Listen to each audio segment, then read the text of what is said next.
क्या दिया रहेगा, सीमाओं का मान ज्ञात कीजिए।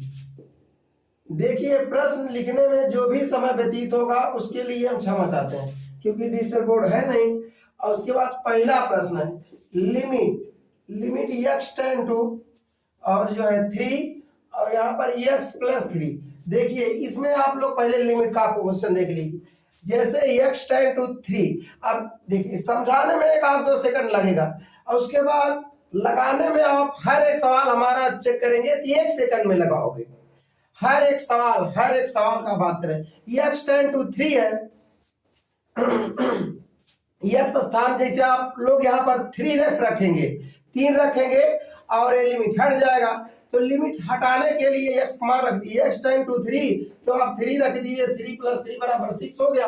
1 सेकंड का सवाल हुआ। हर एक सवाल जो है 1 सेकंड में देने का प्रयास करेंगे। इसमें कहा जब भी ये प्रश्न दिया जाएगा कहेगा सीमाओं का मान ज्ञात कीजिए। दूसरा जो प्रश्न है limit x tends to pi x minus pi बटे जो है 7। अब देखिए जैसे लिमिट एक्स स्थान पाई रखेंगे ये लिमिट हट जाएगा, तो लिमिट हटा दीजिए, एक्स स्थान पाई रख दीजिए, पाई और बटे 7 हो गया आंसर। अब इसमें बताइए 1 सेकंड नहीं लग रहा है, बस x tends to pi x स्थान जैसे पाई रखेंगे लिमिट हट जाएगा, तो लिमिट हटाने के लिए लिमिट वाला मान रख दीजिए। जैसे लिमिट एक्स स्थान पाई रखेंगे और पाई माइनस उसके बाद पाई बटे 7 हो गया, तो ये भैया लिमिट हट गया, तो इसका आंसर आ गया पाई माइनस पाई बटे 7। दूसरा 2 क्वेश्चन रिव्यू कंप्लीट हुआ। इसके बाद तीसरे क्वेश्चन पर चलते हैं। यहाँ पर हम दूसरा क्वेश्चन लिख देते हैं। हर एक वीडियो में लगभग हम प्रयास करेंगे 10-12 क्वेश्चन सॉल्व करवा दे और घंटों के जवाब सेकंडों में। आप लोग क्लास जो है 12th में आप मैथ लिए होंगे, जब मैथ लिए होंगे उसमें ये भी देखे होंगे कितना लॉन्ग सवाल रहता है, उसमें हम 1 सेकंड में आप लोग देने का प्रयास करेंगे।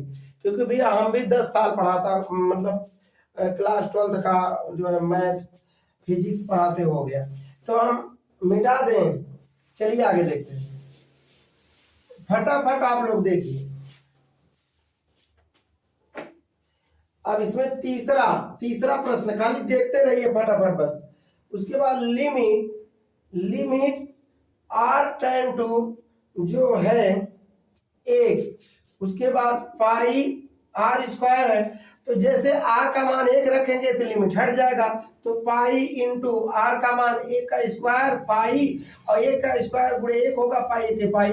तो देखिए आप लोग इतना बड़ा कर दिए, हम इतना बड़ा नहीं करेंगे, अब आप लोग भी नहीं करोगे हमको उम्मीद है। एक्स स्थान पाई रख दिए, एक्स आर का स्थान 1 रखेंगे, 1 का वर्ग 1 ही होगा तो पाई हो जाएगा, बस काम खलास।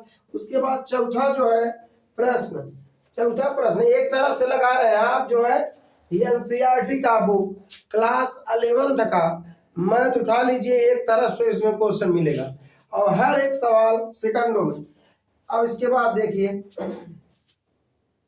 यहां पर लिखा गया है लिमिट एक्स टेन टू 4, उसके बाद 4x + 3 बटे x - 2। देखिए इसमें यल हॉस्पिटल रूल लगेगा। और जब अंश में x का मान रखने पर, पहले 1 मिनट समझ लीजिए, नहीं तो आप लोग बाद में दिक्कत होने लगेगा, समझ में नहीं आएगा। x का मान रखने पर और अंश में x का मान रख दीजिए, हर में रख दीजिए। अगर 0/0 लग जाएगा तब हम जो है सरल विधि करने के लिए उसका अवकलन करेंगे। अवकलन विधि से लगाएंगे 1 सेकंड में आंसर आ जाएगा।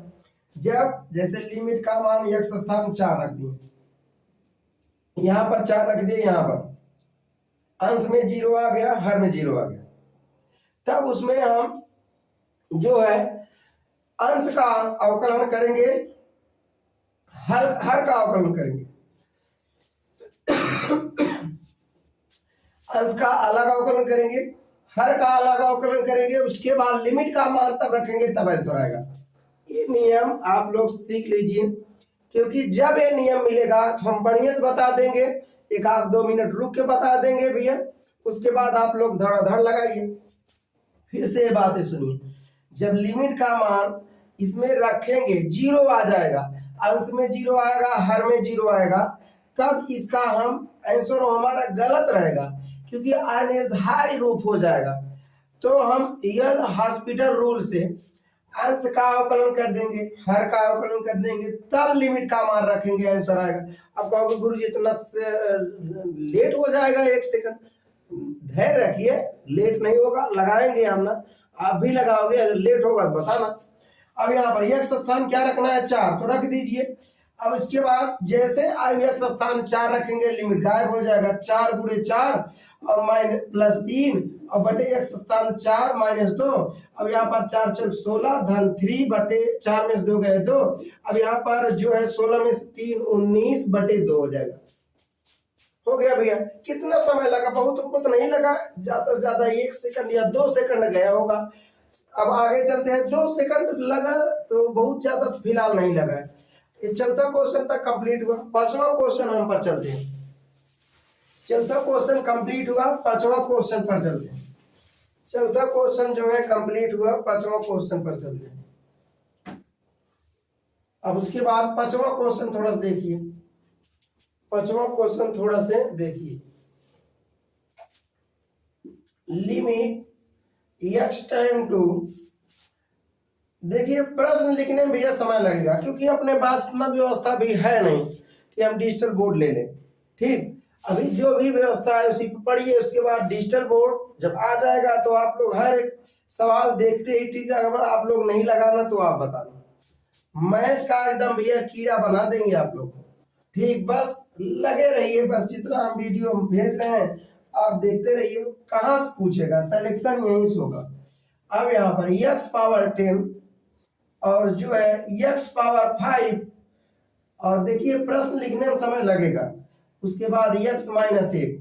अब इसमें देखिए जैसे x स्थान में -1 रखेंगे ये लिमिट हट जाएगा, और उसके बाद जो भी आएगा वही आंसर हो जाएगा। पहले जब x, पहले यहीं आप लोग थोड़ा सा एक नियम समझ लीजिए, उसके बाद इसको देखते ही क्वेश्चन आप ट्रिक आप आंसर मारेंगे, देखते ही।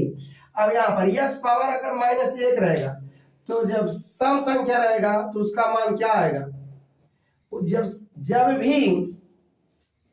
जब भी सम संख्या रहेगा उसका मान 1 आएगा, पावर सम संख्या रहेगा। अगर विषम संख्या रहेगा तो उसका पावर जो है -1 आएगा। -1 पावर 1 है, विषम संख्या है तो उसका आंसर -1 आएगा। -1 पावर अगर 2 रहेगा, सम संख्या रहेगा तो उसका आंसर 1 आएगा। -1 पावर अगर 3 रहेगा, विषम संख्या है तो उसका आंसर -1 आएगा। -1 पावर अगर 4 रहेगा तो सम संख्या इसके घात में है तो 1 आंसर आएगा। -1 पावर अगर 5 रहेगा तो 5 विषम संख्या है तो उसका मान कितना आएगा, कितना आएगा, विषम संख्या है तो -1 आएगा। अगर -1 पावर 6 रहेगा, सम संख्या है तो उसका मान 1 आएगा। ये सब जानते रहिए। बाकी कितना समय लगेगा, बाकी कितना समय लगेगा, देखिए लिमिट में जैसे आप x स्थान में 1 रखेंगे तो भैया 1 रख दीजिए, 1 पावर 10 और धन -1 पावर 5 धन 1 और बटे x पावर -1, यहाँ पर -1 पावर 10 सम संख्या है तो 1 आंसर आएगा, विषम संख्या है तो -1 आंसर आएगा। यहाँ पर +1 ही है, -1 -2, -1 +1 कैंसिल हो गया, 1/2, यहाँ पर -1/2 आंसर आ गया। कितना समय लगा जी, कुछ नहीं लगा, बस ये नियम थोड़ा सा ख्याल रहना चाहिए। देखिए जब आप क्लास 12 का जब आप परीक्षा देने जाओगे, टीजीटी पीजीटी का, 12th का परीक्षा फिलहाल दे चुके हो, 12th का परीक्षा दे चुके हो, टीजीटी पीजीटी का परीक्षा जब देने जाओगे तो वहां पर 1 से गणित तक बैठे रहेंगे।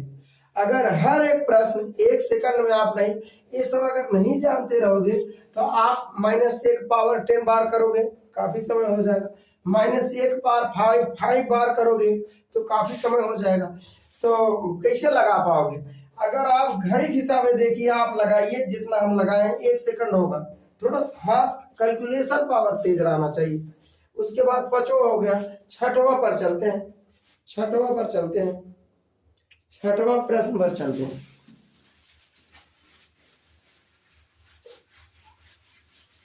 6वां प्रश्न पर चलते हैं, 6वां प्रश्न पर चलते हैं। देखिए 6वां प्रश्न, देखिए अवकलन और जो है समाकलन आप पढ़े होंगे, अवकलन और समाकलन आप लोग पढ़े होंगे, ठीक। अवकलन जो है समाकलन आप लोग पढ़े होंगे, थोड़ा सा अवकलन का नियम लगाएंगे। ठीक, अब यहाँ पर लिमिट x टेंड टू जो है 0, अब यहाँ पर x पावर 1/5 x प्लस 1 का पावर 5 माइनस 1/x। अब थोड़ा सा देखिए, अब यहाँ पर लिमिट x स्थान पर अगर 0 लिखोगे तो अनिर्धार्य रूप हो जाएगा। कैसे अनिर्धार्य रूप होगा? यहाँ पर x स्थान 0 रखोगे, देख लीजिए कैसे अनिर्धार्य रूप होता है। कब अवकलन किया जाएगा, कब अवकलन नहीं किया जाएगा, ये आप लोग जानना जरूरी है। नहीं तो आप भैया उसी में लपेट देंगे, यक्स मान रख के चले जाएंगे, कहोगे गुरुजी जो बताए थे वही हम पूरे लगा के आए। आज तक किसी का एग्जाम थोड़ी खराब हुआ है, जो है एग्जाम थोड़ी खराब होता है, किसी का एग्जाम रिजल्ट खराब होता है। एग्जाम कौन चीज खराब करोगे? वो रस थोड़ी है, इसमें पानी ज्यादा हो जाएगा, खराब हो जाएगा। अब यक्स स्थान पे कितना रखोगे? 0, तो रख के देख लीजिए। देखिए अनिर्धार्य रूप कैसे होता है। अनिर्धार्य अर्थात हम अंश का अवकलन कब अलग करेंगे, हर का अवकलन कब अलग करेंगे, इसे थोड़ा सा देख लीजिए। यक्स स्थान अगर 0 रखे तो 0, धीरे से बताएंगे ताकि आप लोग समझ जाओ। उसके बाद यहाँ पर 1 पावर 5, और इसको हम अभी नहीं लगा रहे हैं, अभी ठीक लेवल बताएंगे अभी जब लगाने लगेंगे। और उसके बाद -1/x स्थान 0, देखिए अंश में भी 0 प्राप्त होगा, हर में 0 प्राप्त होगा। और जैसे आप लिमिट का मान रखे तो लिमिट हट गया, x स्थान पे 0 रख दिए, लिमिट रखना था। अब 0 अगर 1 जोड़ेंगे 1 पावर 5 और उसके बाद 1/0। अब 1 पावर 5 का अर्थ भैया 1 ही होगा, और -1/0, तो 1 में से गए 0/0। अब ये अनिर्धार्य रूप हो गया। जब 0/0 हो गया तो इसका आंसर 0/0 थोड़ी होगा। अब इसमें जब आंसर x का मान रखने पर, लिमिट का मान रखने पर x टेंड टू 0, अर्थात x का मान जब रखेंगे यहाँ पर लिमिट का मान 0/0 के रूप में आ जाएगा, आंसर हमारा गलत हो जाएगा, अनिर्धार्य रूप प्राप्त हो जाएगा। तो उसे हम कौन से नियम लगाएंगे? अंश का अलग अवकलन करेंगे, उसी को कहते हैं यल हॉस्पिटल रूल। तो अंश का अलग अवकलन करेंगे, हर का अलग अवकलन करेंगे। तो देखिए हम कैसे लिमिट, ध्यान से सब लोग समझिए। देखिए अब लगा रहे हैं 1 सेकंड में, x टेंड टू भी 0 हो जाएगा। अब जब इसमें अवकलन करेंगे, अवकलन आप लोग सीखे होंगे, 5 पहले चला आएगा, 5, उसके बाद x प्लस 1 पावर 4, इसका अवकलन जो है 0 हो जाएगा, इसका अवकलन 1 हो जाएगा, कोई मतलब ही नहीं। x स्थान 0 रख दीजिए ना, x स्थान कितना रखेंगे? 0, लिमिट रख दीजिए तो 5, और उसके बाद x स्थान 0 प्लस 1 पावर 4। अब यहाँ पर 5 और इसमें जोड़ देंगे 1 का पावर जो है 4। अब यहाँ पर 5 1 पावर 4 है, अर्थात 1 5 1 5। अब आप लोग कहोगे गुरु जी तो बड़ा कर दिए, 1 सेकंड में ज्यादा लग गया, आप कैसे बातें करते हो?